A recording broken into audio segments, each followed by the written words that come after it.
మనం ఎప్పుడూ మంచిగా ఉండటం వల్ల ఆ, మనకంతా మంచే జరుగుతుంది, మనల్ని గౌరవిస్తారు అనుకుంటాం కదా. హ్మ్, చిన్నప్పటి నుంచి మనకు అదే కదా నేర్పించేది. అవును.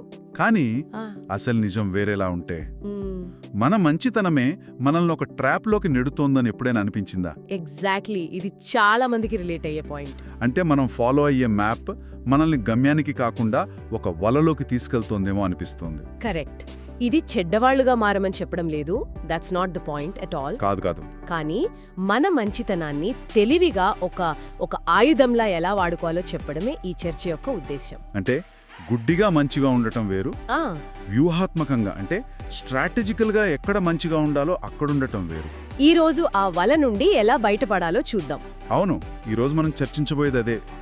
మన మంచితనం మన బలహీనతగా కాకుండా మన అతిపెద్ద బలంగా ఎలా మార్చుకోవాలి. హ్మ్, సరే, దీని సంగతి ఏంటో చూద్దాం. హ్మ్, నాకు తెలిసి మొదటి షాకింగ్ నిజమేంటంటే మన మంచితనం మనల్ని సేఫ్గా ఉంచదు. ఉంచదు. దానికి బదులుగా అందరికీ మనల్ని యాక్సెస్ ఇచ్చేస్తుంది. అంటే మరీ మంచిగా ఎప్పుడూ సాయం చేస్తూ ఉంటే జనాలు మనల్ని రెస్పెక్ట్ చేస్తారా, లేక టేక్ ఫర్ గ్రాంటెడ్ తీసుకుంటారా? రెండోదే ఎక్కువ జరుగుతుంది ఖచ్చితంగా. అవునా? దీని వెనుక ఉన్న సైకాలజీ చాలా సింపుల్. మనం ఒకరికి పదే పదే సాయం చేస్తే వాళ్ళ బ్రెయిన్ దానికి అడాప్ట్ అయిపోతుంది. అడాప్ట్ అయిపోతుందా? దాన్ని హెడోనిక్ అడాప్టేషన్ అంటారు. సింపుల్గా చెప్పాలంటే మంచి విషయాలకు మనం చాలా త్వరగా అలవాటు పడిపోతాం. హ్మ్, ఆ తర్వాత అది మనకు నార్మల్ అనిపిస్తుంది. ఒక్క నిమిషం. అంటే మనం చేసే మంచికి విలువ తగ్గిపోతుందనా? ఉదాహరణకి నేను మా ఫ్రెండ్కి ఒక 10 సార్లు హెల్ప్ చేసి 11వ నా వల్ల కాదు అని చెప్పాననుకో, అప్పుడు వాడు ఆ 10 సార్లని మర్చిపోతాడా? ఆల్మోస్ట్ అంతే. వాడికి ఆ 10 సార్లు నువ్వు చేసిన హెల్ప్ అంతగా గుర్తుండకపోవచ్చు. అయ్యో, కానీ నువ్వు చెప్పిన ఒక్క నో మాత్రం బలంగా గుర్తుండిపోతుంది. అప్పుడు నువ్వే చెడ్డవాడివైపోతావు. అరే, మన మెదడు పాజిటివ్ విషయాల కన్నా నెగటివ్ విషయాలకే ఎక్కువ అటెన్షన్ ఇస్తుంది. ఇట్స్ సర్వైవల్ మెకానిజం అన్నమాట. ఓ, మన పూర్వీకులు అడవుల్లో ఉన్నప్పుడు వాళ్ళకి పులి కనిపిస్తే దాన్ని గుర్తుపెట్టుకోవడం ముఖ్యం, మంచి పువ్వు కనిపించిన దానికన్నా. ఆ నెగటివిటీ బయాస్ ఇప్పటికీ మనలో ఉంది. వావ్, ఇది చాలా ఇంట్రెస్టింగ్. అంటే మనమిచ్చే కొద్దీ దాని విలువ తగ్గిపోతుంది. అవును. ఇదేనా జెనరాసిటీ ట్రాప్ అంటే? మనమిచ్చేది వాళ్లకొక ఎడిక్షన్ లాగా మారిపోతుంది, కానీ మన మీద లాయల్టీ పెరగదు. ఎగ్జాక్ట్లీ. పిల్లలకి అడిగినవన్నీ కొనిచ్చే తల్లిదండ్రులను చూడండి. మొదటిసారి సైకిల్ కొనిస్తే ఆ సంతోషం వేరు. నిజమే, చాలా హ్యాపీగా ఫీల్ అవుతారు. 10వ సారి ఇంకో ఖరీదైన బొమ్మ కొనిస్తే ఓకే థ్యాంక్స్ అంటారంతే. కొన్ని రోజుల తర్వాత అది వాళ్ళ హక్కులా ఫీల్ అవుతారు. ఒకవేళ కొనకపోతే కోపం, గొడవ. ఎందుకంటే నువ్వు వాళ్ళ బ్రెయిన్కి ఒక ప్యాటర్న్ నేర్పించావు, అడిగితే దొరుకుతుంది అని. ఇప్పుడు ఆ ప్యాటర్న్ని బ్రేక్ చేస్తే వాళ్ళు నిన్నే తప్పు పడతారు. అందుకే మెకియావెల్లీ అన్నాడు కదా, benefits ought to be conferred gradually అని. కరెక్ట్. అంటే మనం చేసే మేలు కొంచెం కొంచెంగా అప్పుడప్పుడు చేస్తేనే దానికి విలువ ఉంటుంది. ఎందుకలా? కొంచెం కొంచెంగా ఇస్తే విలువ ఎలా పెరుగుతుంది? ఎందుకంటే ప్రతిసారి మనమిచ్చే చిన్న బహుమతి వాళ్ళ మెదడులో ఒక కొత్త పాజిటివ్ అనుభూతిని సృష్టిస్తుంది. ఒకేసారి ₹1,00,000 ఇచ్చే బదులు అవసరమైనప్పుడు 10 సార్లు 10,000 ఇస్తే ఆ 10 పాజిటివ్ ఇంటరాక్షన్స్ వాళ్ళ మెమరీలో ఉంటాయి. Exactly. Scarcity creates value, abundance destroys it. ఏది ఎక్కువగా దొరుకుతుందో దానికి విలువ ఉండదు. మన మంచితనం కూడా అంతే. 24/7 అందుబాటులో ఉంటే మనకు విలువ ఉండదు. సరే, మనం చేసే సాయానికి విలువ తగ్గిపోతుంది అంటున్నారు. కానీ ఇక్కడ ఇంకో సమస్య ఉంది. ఏంటది? మనమలా అందరికీ అందుబాటులో ఉండటం వల్ల ప్రజలు మనల్ని మన నిజ స్వరూపంతో చూస్తున్నారా, లేక వాళ్లకు ఉపయోగపడే ఒక వస్తువులా చూస్తున్నారా? సమాజం మనం నిజంగా మంచివాళ్లమా కాదా అని చూడదు, మనం మంచివాళ్లలా కనిపిస్తున్నామా లేదా అనేది చూస్తుంది అంటారు. Is it true that appearance is more important than reality? ఇది కొంచెం షాకింగ్గా ఉంది. ఇది వినడానికి కొంచెం కఠినంగా ఉన్నా చాలా వరకు నిజం. కానీ దీన్ని నటన అనుకోకూడదు. నటన కాదా? కాదు, ఇది ఒక స్ట్రాటజీ. దీన్ని ఇలా అర్థం చేసుకోవాలి. ఒక డాక్టర్ మన ప్రాణం కాపాడటానికి మనకు ఆపరేషన్ చేస్తాడు. ఆ టైంలో మనకు నొప్పి కలుగుతుంది, కోత పడుతుంది. అంత మాత్రాన ఆ డాక్టర్ క్రూరుడు అని అంటామా? లేదు ఆనం. లేదు. అతను మన మంచి కోసమే అవసరమైనది చేస్తున్నాడు. అతని ఇంటెన్షన్ మంచిది, కానీ ఆ యాక్షన్ తాత్కాలికంగా బాధపెడుతుంది. కానీ ఇక్కడ ఒక సమస్య ఉంది. మనం వ్యూహాత్మకంగా ఉంటే మన మంచితనం నిజాయితీగా అనిపించదు కదా, మనం నటించినట్లవ్వదా? Good question. ఇక్కడ నటించడం వేరు, నియంత్రించడం అంటే కంట్రోలింగ్ ద పర్సెప్షన్ వేరు. ఓకే. మనం ఎమోషన్స్కి లొంగిపోయి రియాక్ట్ అవ్వకుండా పరిస్థితిని బట్టి ఎలా ప్రవర్తించాలో మనమే నిర్ణయించుకుంటాం. ఉదాహరణకి ఆఫీస్లో ఒక మేనేజర్ ఉన్నాడు. తన టీంలో ఒకరు సరిగ్గా పని చెయ్యట్లేదు. ఒక నైస్ మేనేజర్ ఏమీ అనకుండా తనే ఆ పని పూర్తి చేస్తాడు, ఎందుకంటే అతనికి కాన్ఫ్లిక్ట్ ఇష్టం ఉండదు. కరెక్ట్. కానీ ఒక గుడ్ మేనేజర్ ఆ వ్యక్తిని పిలిచి, నువ్వు ఇక్కడ తప్పు చేస్తున్నావు, దీన్ని ఇలా సరిదిద్దుకో అని సూటిగా చెప్తాడు. ఆ ఎంప్లాయీకి ఆ క్షణం బాధ కలగవచ్చు, కానీ లాంగ్ టర్మ్లో అది అతని కెరియర్కు మంచిది. ఆ మేనేజర్ చేసింది టీంకి కూడా మంచిది. అతను చెడ్డవాడిలా కనిపించినా అతను చేసింది మంచి పని. అంటే ఎప్పుడు మెత్తగా ఉండాలి, ఎప్పుడు కఠినంగా ఉండాలనేది తెలియాలి. చాలామంది ఇది రివర్స్లో చేస్తారు. అవును. బయట వాళ్ల దగ్గర, శత్రువుల దగ్గర వీక్గా, మన వాళ్ల దగ్గర, ఫ్యామిలీ, ఫ్రెండ్స్ దగ్గర మాత్రం స్ట్రాంగ్గా ఉంటారు. కానీ తెలివైన వాళ్లు దీనితే వ్యతిరేకంగా చేస్తారు.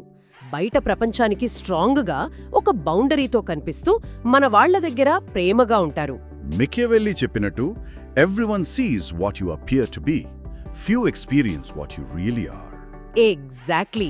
నువ్వు ఎలా కనిపిస్తున్నావో అందరూ చూస్తారు, కానీ నువ్వు నిజంగా ఏంటో కొద్దిమందికే తెలుస్తుంది. ఆ పర్సెప్షన్ని మనమే కంట్రోల్ చెయ్యాలి. మనల్ని మనం ఒక కోటలా చూసుకోవాలి అన్నమాట. అవును. అందర్నీ లోపలికి రానిస్తే కోటకి రక్షణే ఉండదు. ఎవరిని లోపలికి రానివ్వాలి, ఎవరిని బయటే ఉంచాలి అనేది మన కంట్రోల్లో ఉండాలి. నిజమే. కానీ ఇలా బౌండరీలు పెట్టడం, నో చెప్పడం అందరికీ అంత సులువు కాదు, ముఖ్యంగా మన వాళ్ళకి. కరెక్ట్. మన శక్తి ఉన్న నో చెప్పడం స్వార్థం కాదా? అది మనల్ని మనం మోసం చేసుకోవడం లాంటిది కాదా? నా మనసు ఒప్పుకోవట్లేదు. లాజికల్గా ఆలోచిస్తే అది స్వార్థం కాదు, అది సస్టైనబిలిటీ అంటే మనం నిలబెట్టుకోవడం. ఫ్లైట్లో సేఫ్టీ ఇన్స్ట్రక్షన్స్ గుర్తుందా? ఎమర్జెన్సీ వస్తే గుర్తొచ్చింది. ముందు మీ ఆక్సిజన్ మాస్క్ మీరు పెట్టుకోండి, తర్వాతే పక్కనున్న పిల్లలకి సాయం చేయండి అని చెప్తారు. ఎందుకంటే మనం స్పృహ కోల్పోతే ఇద్దరికీ ప్రమాదం. మనల్ని మనం కాపాడుకోలేకపోతే ఇతరులకెలా సహాయం చేయగలం? That's a powerful analogy. మనం చేసే ప్రతి పనికి ఒక కాస్ట్ ఉంటుంది. మన సమయం, శక్తి, డబ్బు ఇవన్నీ లిమిటెడ్. మనం ఇతరులకు ఇస్తూ పోతే మన కోసం ఏమీ మిగలదు. అవును. నాకు గుర్తుంది, నా కెరీర్ మొదట్లో అందరికీ ఎస్ చెప్పేదాన్ని. నా వీకెండ్స్ మొత్తం ఇతరుల ప్రాజెక్టులకే పోయేవి. అయ్యో. వాళ్లకు మంచి పేరొచ్చింది, కానీ నా సొంత ప్రాజెక్టులు మాత్రం ఎక్కడివక్కడే ఉండిపోయాయి. 3 నెలల తర్వాత చూస్తే నేను బర్న్అవుట్ అయిపోయాను, నా హెల్త్ పాడైంది, నా పనులు పెండింగ్లో ఉన్నాయి. అప్పుడు అర్థమైంది నా సమయానికి, నా శక్తికి నేనే ఒక గేట్ కీపర్ని అవ్వాలని. అందరికీ ఎస్ చెప్పడం అంటే మనకు మనం నో చెప్పుకోవడమే. మన మెంటల్ పీస్ వీటన్నింటికీ నో చెప్పినట్టే. కరెక్ట్. దీనికి కనెక్ట్ అయిన ఇంకో పాయింట్ ఉంది. కృతజ్ఞత అంటే గ్రాటిట్యూడ్ ఎప్పుడూ తాత్కాలికమే. మనం చేసిన సాయానికి ఒక ఎక్స్పిరేషన్ డేట్ ఉంటుంది. 100% నిజం. పదే చేసే సాయం గిఫ్ట్లా అనిపించదు, అదొక బాధ్యత, ఆబ్లిగేషన్ లాగా మారిపోతుంది. అవును. పక్కింటి వాళ్లకి ఒకసారి షిఫ్టింగ్లో హెల్ప్ చేస్తే చాలా థ్యాంక్స్ చెప్తారు, కాఫీ ఆఫర్ చేస్తారు. రెండోసారి చేస్తే థ్యాంక్స్ బ్రో అంటారు. మూడోసారి వాళ్ళు ఎక్స్పెక్ట్ చేస్తారు. 4గోసారి హెల్ప్ చేయమంటే వాళ్ళు అడగరు కూడా. మనమే చేస్తామని అజ్యూమ్ చేసుకుంటారు. ఒకవేళ ఆ రోజు మనకు వేరే పనుండి చెయ్యకపోతే మనమే విలన్. ఎంత మారిపోయాడు, హెల్ప్ కూడా చేయట్లేదు అని మనమీదే కంప్లైంట్ చేస్తారు. అంటే people remember the advantage they got from you, not the kindness you showed them. Yes. వాళ్ళు మన నుంచి పొందిన ప్రయోజనాన్ని గుర్తుపెట్టుకుంటారు, కానీ మనం చూపించిన దయను కాదు. ఇది వినడానికి చాలా కఠినంగా ఉంటుంది, కానీ ఇదే నిజం. It is harsh, but it's human nature. అవును. మన గత మంచితనం వాళ్లకు కనిపించదు. ప్రస్తుతం మనం ఏం చేస్తున్నామనేదే ముఖ్యం. వాళ్ళ అంచనాలకు తగ్గట్టు మనం నడుచుకోకపోతే మనం ఇంతకుముందు చేసిన 100 మంచి పనులకు విలువుండదు. వాళ్ళ దృష్టిలో మనం మారిపోయినట్టే. అంతే. అందుకే మనం నో చెప్పడం నేర్చుకోవాలి. అది మనల్ని మనం గౌరవించుకోవడంలో మొదటి అడుగు. సరే, ఇప్పటివరకు మనం మంచితనం వల్ల ఎలా నష్టపోతామో చూశాం. దీనివల్ల మన లెగసీ అంటే మనం మిగిల్చి వెళ్లే వారసత్వం మీద ఎలాంటి ప్రభావం ఉంటుంది? ప్రపంచం మన ఉద్దేశాలను కాదు, మనం సాధించిన ఫలితాలను మాత్రమే చూస్తుంది. చరిత్రలో మంచిగా ఉండాలని ప్రయత్నించిన వాళ్ళు గుర్తుండరు, పనులు పూర్తి చేసిన వాళ్ళు గుర్తుంటారు. కరెక్ట్. ఇక్కడే నైస్కి, గుడ్కి ఉన్న తేడాను మనం లోతుగా అర్థం చేసుకోవాలి. ఇది చాలా critical point. Okay. Nice people గొడవలను అవాయిడ్ చేస్తారు, ఎందుకంటే వాళ్ళకి కాన్ఫ్లిక్ట్ అంటే భయం. మ్మ్. కానీ గుడ్ పీపుల్ గొడవలను రిజాల్వ్ చేస్తారు. అవసరమైతే కఠినంగా మాట్లాడి అయినా సరే సమస్యను పరిష్కరిస్తారు. ఇంకొన్ని ఉదాహరణలు చెప్పగలరా? తప్పకుండా. నైస్ పీపుల్ అందరికీ నచ్చేది చెప్తారు, నిజం కాకపోయినా. అదే. గుడ్ పీపుల్ వాళ్ళకి అవసరమైనది చెప్తారు, అది చేదుగా ఉన్నా సరే. ఎగ్జాక్ట్లీ. ఒక నైస్ ఫ్రెండ్ నువ్వొక చెడ్డ బిజినెస్ ఐడియా చెప్తే సూపర్ రా, ఆల్ ది బెస్ట్ అంటాడు. కానీ ఒక గుడ్ ఫ్రెండ్, ఒరే ఇది వర్కౌట్ అవ్వదు, దీనిలో ఈ ప్రాబ్లమ్స్ ఉన్నాయి అని నిజం చెప్తాడు. ఆ క్షణానికి మనకు కోపం వచ్చినా వాడు మన డబ్బుని, సమయాన్ని కాపాడాడు. So what does this all mean for hour legacy? కేవలం మంచివాడుగా గుర్తుండిపోయి ఏమీ సాధించకపోవడం కంటే కొంచెం కఠినంగా ఉన్నా ప్రపంచంలో ఒక మార్పు తీసుకొచ్చిన వ్యక్తిగా గుర్తుండిపోవడం మేలు కదా. అవును. స్టీవ్ జాబ్స్ చాలా నైస్గా ఉండేవాడని ఎవరూ చెప్పరు. అతను చాలా డిమాండింగ్, పర్ఫెక్షనిస్ట్, కొన్నిసార్లు చాలా కఠినంగా ఉండేవాడని అంటారు. నిజమే. కాని అతను ప్రపంచాన్ని మార్చాడు, బిలియన్ల కొద్దీ ప్రజల జీవితాలను ప్రభావితం చేశాడు. అతని లెగసీ అది. ఒక మంచి లెగసీ క్రియేట్ చేయాలంటే ముందు మనం సర్వైవ్ అవ్వాలి. ఈ పోటీ ప్రపంచంలో సర్వైవల్కి తెలివి, స్ట్రాటజీ కావాలి, కేవలం మంచితనం సరిపోదు. కానీ ఇక్కడ ఒక లైన్ ఉంటుంది కదా, గుడ్గా ఉండటానికి ఒక జోక్లా ఉండడానికి మధ్య తేడా ఏంటి? స్టీవ్ జాబ్స్ లాంటి వాళ్ళని చూపిస్తూ చాలామంది తమ చెడ్డ ప్రవర్తనను జస్టిఫై చేసుకుంటారు కదా, ఆ లైన్ ఎక్కడ గీయాలి? Excellent question. ఆ లైన్ ఇంటెన్షన్ దగ్గర గీయాలి. ఇంటెన్షన్. అవును. నీవు కఠినంగా ప్రవర్తించేది నీ అహం కోసమా, లేక ఒక పెద్ద మంచి జరగడం కోసమా? స్టీవ్ జాబ్స్ తన టీంని పుష్ చేసింది ప్రపంచంలో అత్యుత్తమ ప్రోడక్ట్ తయారు చేయడానికి, తన ఈగోని సాటిస్ఫై చేయడానికి కాదు. ఓకే. ఒక గుడ్ లీడర్ కఠినంగా ఉన్నా తన టీంని ప్రొటెక్ట్ చేస్తాడు. ఒక జోక్ తన స్వార్థం కోసం ఇతరులను వాడుకుంటాడు.